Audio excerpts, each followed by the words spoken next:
Hi, I'm Andrew Holzman. I'm a licensed marriage and family therapist. I work at Family Tree Counseling Associates in Carmel, Indiana.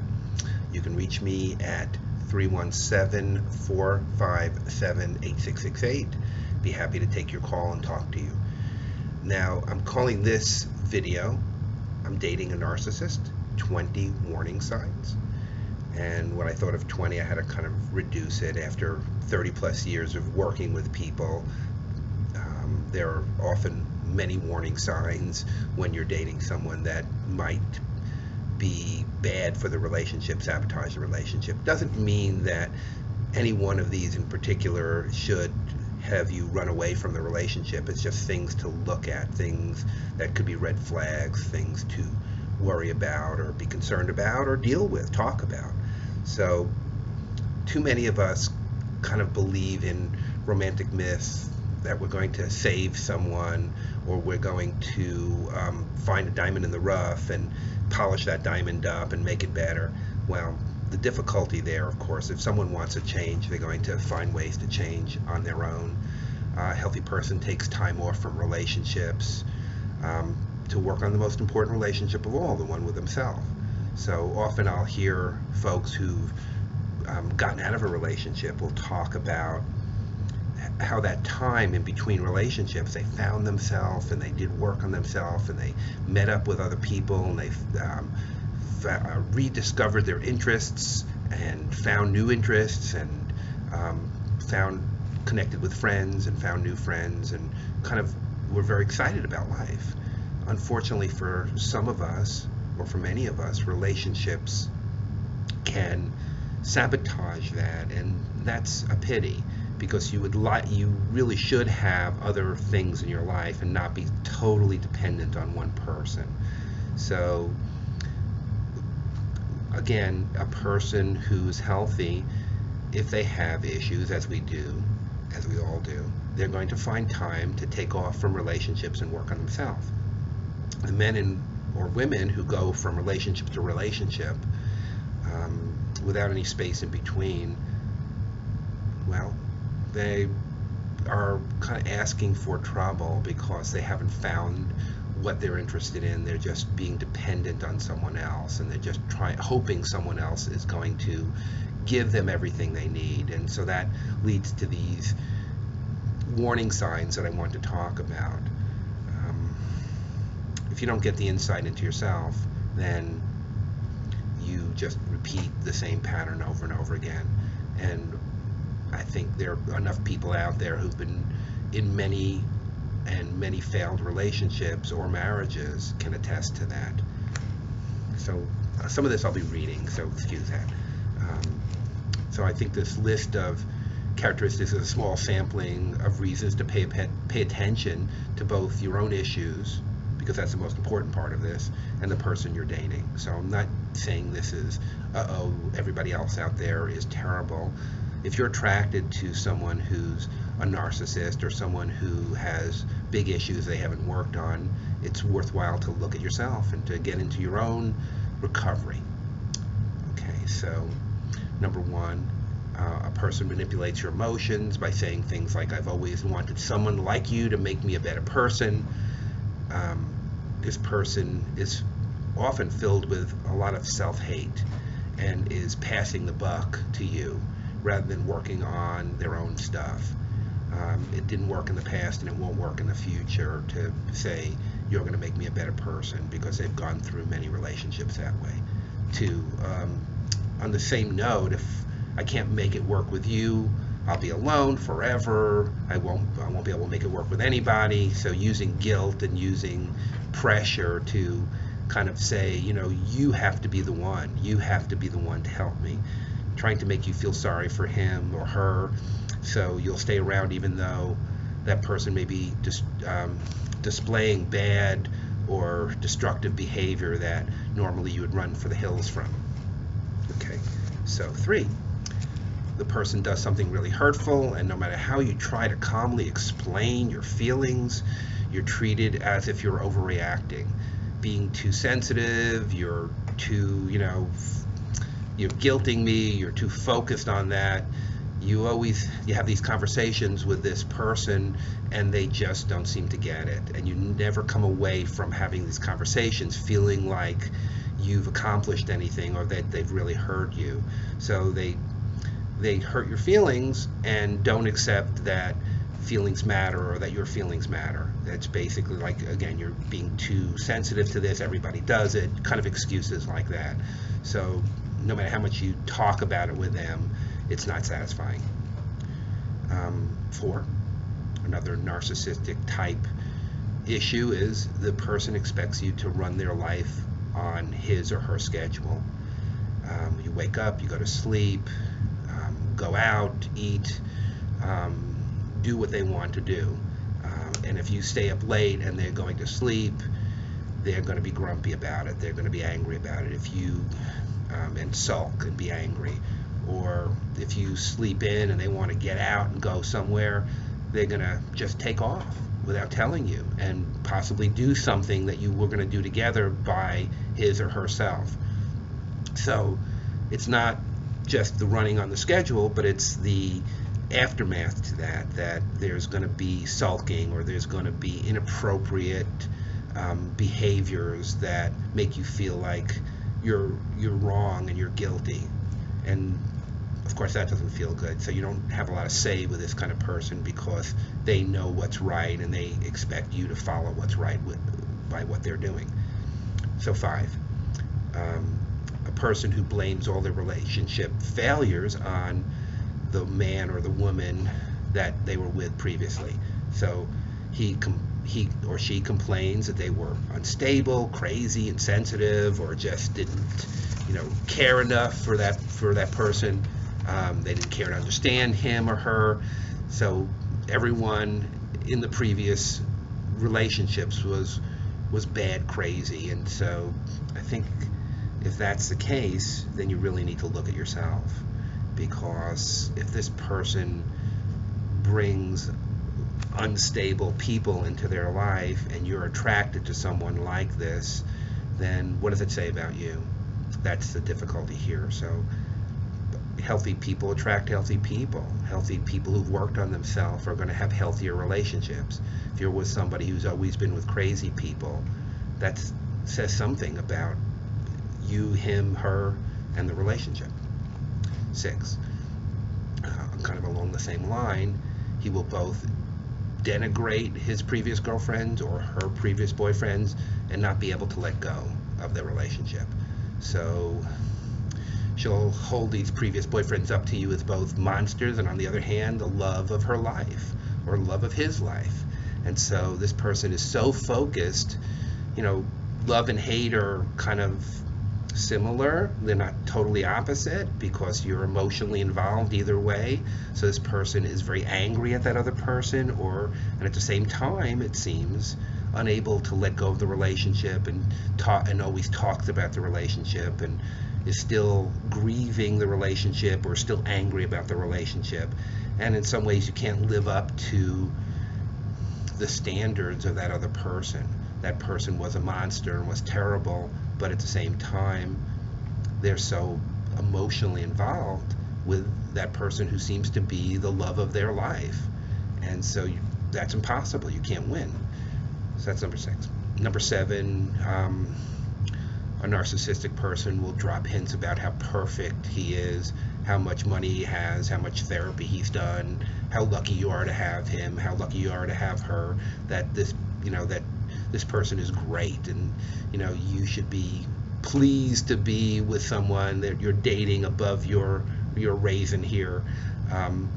This is a person who seems to exude a lot of self-confidence and has, kind of seems to have it all together, but makes you feel like you're always struggling and always having to prove yourself. So that's not a great position to be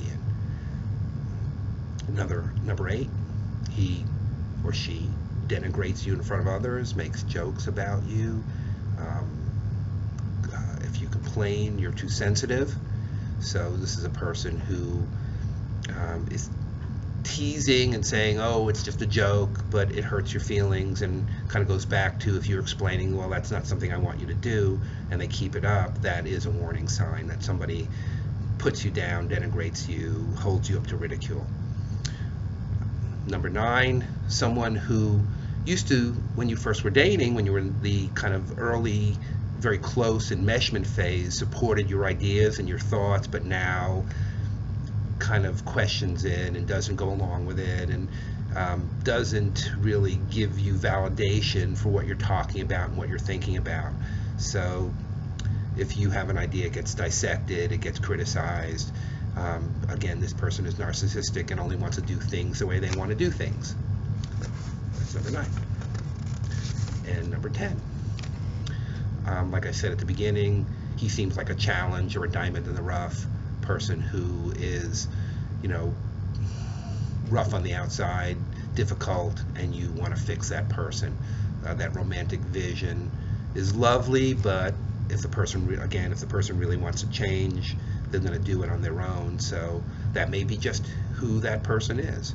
He is a diamond in the rough, or she is a dependent, needy person who can't get along and can't figure out how to tie their own shoes, not literally, but you know, by themselves.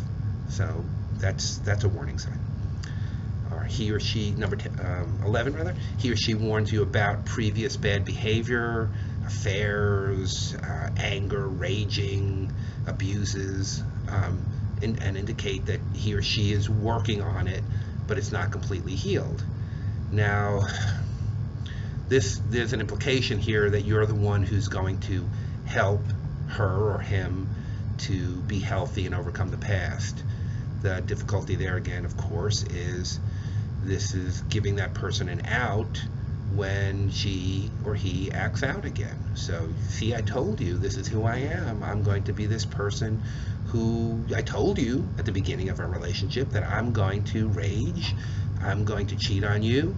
It's hard for me not to do it. You have to understand and be okay with that. And maybe you're not good enough to help me if you're not going to be empathetic and sympathetic. That's a difficult place to be. 12, all the person's friends are unhealthy, alcoholics, addicts, emotionally flaky kind of people. Here is, you know, healthy people attract healthy people. Unhealthy people will attract unhealthy people. So that's a bit of a warning sign that the person may not be the person who kind of looks forward to kind of healthy things in their life. They're thinking about unhealthy things or acting in unhealthy ways, whether it's addiction or politically or emotionally or whatever it is that kind of is a warning sign for you. Everybody's different, right? But if their friends and their lifestyle seems to be unhealthy, then that could be a warning sign too. And you can see that by the people they associate with. Number 13, he reacts poorly, sulking, explosiveness when you want to do self-care. Basically, this person is very controlling and wants you to be there for him or her all the time. So if you want to take a course or you want to see your own friends, this person is going to give you a hard time. Is going to give you, put pressure on you to not take care of yourself, not to go exercise, not to do things without him or her around, because this person is so needy and so controlling that they want you to be there all the time. And so you don't end up not doing the self-care. You end up just thinking about him or her and what they want. A lot of these have that in common, that if you're with someone who's so controlling and so focused on their own needs and so needy that you can't take care of yourself, that's a big warning sign, because a good relationship should have both people taking care of themselves and have time where they do what they like to do and then come together and do things together, of course. That's number 13.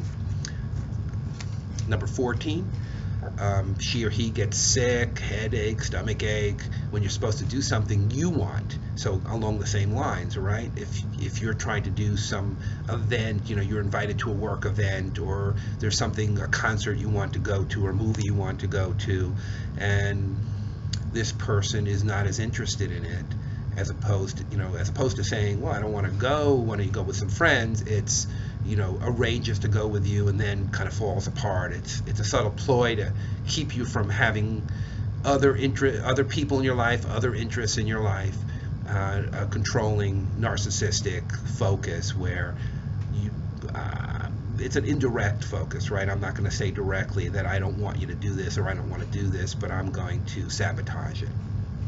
Number 15, a person who remembers every mistake you've ever made without connecting them to his or her feelings. So I can be angry at someone and talk about how that affects me, but if I'm blaming and shaming that other person all the time, then we're going to have difficulty. We're going to be in a fight, or we're going to shut down, because no one wants to be blamed. People get defensive when they get blamed.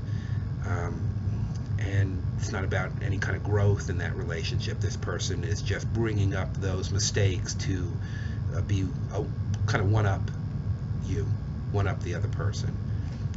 16, again, like I said, in terms of the friends, here would be if all the exes that you know about are unhealthy. So then you have to take a look in the mirror as well. If he or she is going after that part of you that will accept him or her, because that's the vulnerable part that is attracted to the person who's very unhealthy or very needy or very the diamond in the rough kind of thing. They want you to listen to their excuses, why the former relationships were bad and failed. If he's blaming other women or men, watch out. It's basically saying, I did this terrible thing, but she or he brought it out in me, and that's going to be the excuse that he or she is going to use against you eventually, that everyone else is wrong and crazy and nuts and unhealthy, and I only act this way because I have to take care of myself and defend myself. And so that puts you in that position of, when those kind of things happen, are you going to react? What are you going to do to take care of yourself? You're kind of in this down position because this person's already told you that I'm going to act that way and everybody else is crazy, and they're not going to take responsibility. So next one, 17. I think this is a big one too. It's been less than a year and a half or 2 years since that person has had their last relationship. Someone who can work on their own issues without having a rebound shows a lot more mental stability than a serial monogamist, a serial dater. For yourself as well, it's good to wait a year and a half, 2 years, and work on yourself and be in a relationship. If you're dating someone right away, right after the other relationship failed, it's a rebound, and by rebound, it's going to be hard to let go of some of the old feelings and some of the old pieces of the relationship. So it kind of sets you up to fail. Doesn't mean that all relationships that happen quickly are terrible or wrong. It just is a good rule of thumb to work on yourself, to look at, if you've had failed relationships and you attract a certain type of person, look at what you're doing and work on, whether therapy or reading or videos, look at kind of what issues might be attracting you to certain types of people. 18, he starts doing things that are incongruent with the person you thought you knew. If you created this fantasy because you were enmeshed initially, and when people put on their good face when they're dating, then and that fantasy starts to break down, then you need to look at who the real person is. Surely when people are, like I said, when people are dating, they have this other way of acting than they do when they're relaxed enough to let their true self out. People are always perfect, and that'll change, but perfect when they're dating. But if the change is radical, and the person you thought who was supportive, honest, reliable, truthful becomes something else, then that's a big change, and that's scary. If all of a sudden they're abusive and blaming and hurtful and abusive and all of that, that's too big a change. If that person starts to be abusive or a serial liar, then the initial person was a false self. 19, you have to be constantly reassure him or her that you love them. Work, kids, other interests create strong reactions in that person of feeling unloved. And if you're not spending every waking minute with that person, or spending all your focus on that person, they need constant reassurance, and that's a lot of work and a lot of energy and very painful, because this person's going to become angry or depressed. They complain about you not putting as much effort into the relationship as they do, and so you're feeling blamed and shamed again, and you're having to reassure this person, yes, I love you, yes, you're the greatest. That's a lot of energy, and that's a person who really needs some narcissistic kind of reassurance that they're okay. Number 20, a person who has kids and never sees them, complains that the ex turned everyone around, all the kids against him. I think this is a problem, because a good parent works at having a relationship with their kids, works at getting the truth out there. A person who can just disengage from their kids and disengage from their life tells you something about that person, and that's going to show up later in the relationship. So I believe that as an adult, we have the responsibility to form those relationships and keep those relationships going, even if the primary relationship falls apart. So thank you for listening. That's the 20. I hope that was interesting to you. Of course, there are a lot more. And again, my name is Andy Holzman, and I work at Family Tree Counseling in Carmel, Indiana. And my number 317-457-8668. Or you can reach me at aholzman2@comcast.net. Bye.